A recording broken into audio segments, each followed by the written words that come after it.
Fala pessoal, beleza? Então nesse vídeo aqui a gente vai estar vendo a questão 4 e a questão 5, quinta não, a questão 4 e a questão 5 aí da atividade 2 de informática industrial, tá? Então essa questão 4 ela faz assim, ó, sabe-se que um dos objetivos dos CLPs, desde a sua criação, é substituição das lógicas de comandos a contadores por sistemas microeletrônicos programáveis. Nesse sentido, assinala a alternativa que apresenta em diagrama ladder a lógica conhecida como contato de selo, tá? Então a gente vai vir aqui e vamos ver qual que é o contato de selo real. Tá? Então a gente já pode ver aqui que é o primeiro, né? Eu deixei ticado aí, mas qual que é a função do contato de selo? A partir do momento com que você aciona um botão, essa bobina vai a 1, tá? E esse contato de selo, ele vai selar, basicamente, essa nossa lógica. O que acontece daí? Por exemplo, se eu vim aqui e desligar o botão, essa bobina ela vai estar selada por esse contato de selo aqui, ó, tá? Então ela vai continuar ligada pelo contato de selo. Então, basicamente, o contato de selo é para selar né? E em paralelo com um botão ali para selar a nossa saída, tá? O porquê, agora a gente vai ver o porquê que não são as outras, tá? Ó, nesse caso aqui, ó, se a gente apertar o botão, ela vai ligar a bobina. Só que a partir do momento que a gente soltar o botão, desliga a bobina. Então a gente não tem um contato de selo aqui, tá? Nesse caso aqui, a mesma coisa, né? O que foi feito? Foi colocado duas bobinas aqui, nada a ver, né? Então, tipo, ó, eu pressionei o botão 1, liga a bobina 1, daí tem um contato da bobina 1 que liga a bobina 2, mas a hora que eu soltar o botão, desliga tudo, né? Aqui, ó, eu coloquei o contato do botão, não vai ligar nada, ó, porque ele aqui, ele vai a 1, ó, vai chegar a energia aqui, só que não vai passar, porque não vai ligar a bobina e esse contato aqui não vai fechar, né? Então, falso também. Nesse caso aqui, ó, colocamos o botão 1, o botão 1 vai ligar a bobina, porém aqui é um botão 2, não é um contato de selo, né? Então a gente pode comprovar mesmo que é a letra A, que é a primeira alternativa, tá? Questão 5, ó.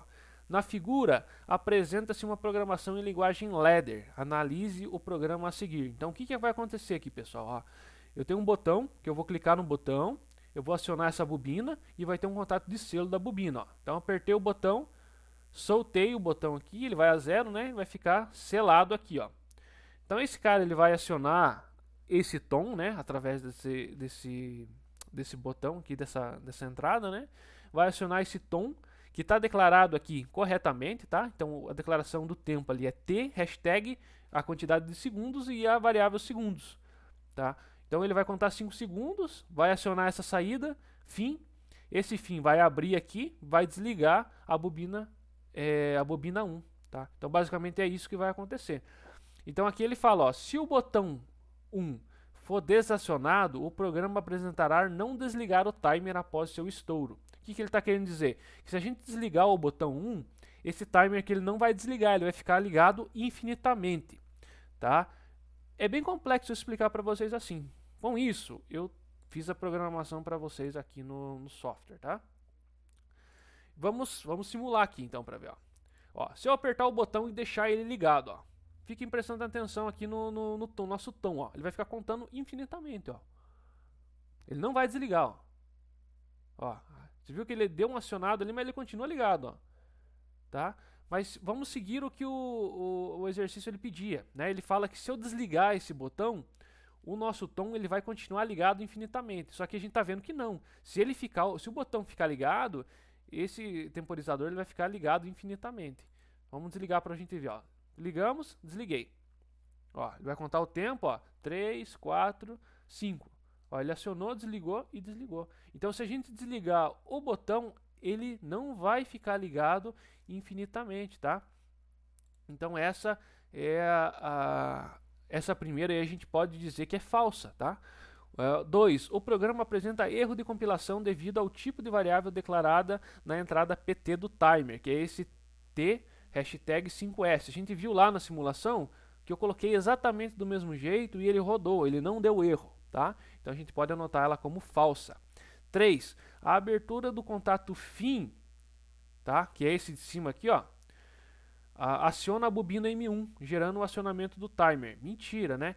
Porque é falso. Por quê? Porque esse contato fim é para desligar a bobina e não para acionar o temporizador, tá? Então é falso a 3 também. A 4.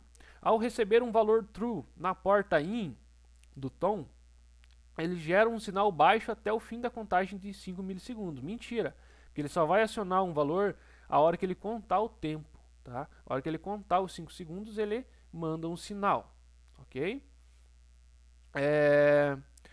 A 5. Após o estouro do timer, é necessário pressionar o botão 1 para iniciar uma nova contagem de tempo, que foi o que a gente fez, né? Lembra, a hora que a gente desliga, ele aciona, desliga a bobina e parou tudo. Então você tem que acionar o botão de volta lá para que isso se repita. Então, a verdadeira aqui é apenas a 5, tá, pessoal?